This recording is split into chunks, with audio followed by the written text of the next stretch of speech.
Here she is again. She's doing the wing flapping operation.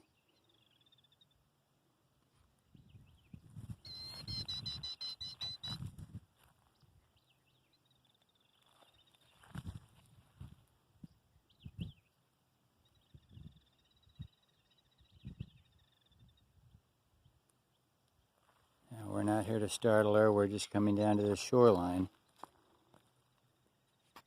to plant Japanese millet seeds.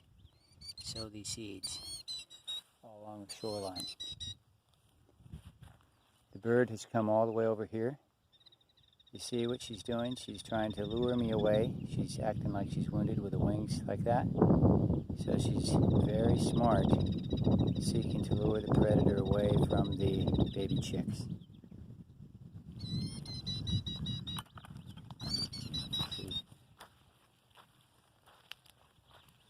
And I'm going to follow her down that way, throwing seed out here.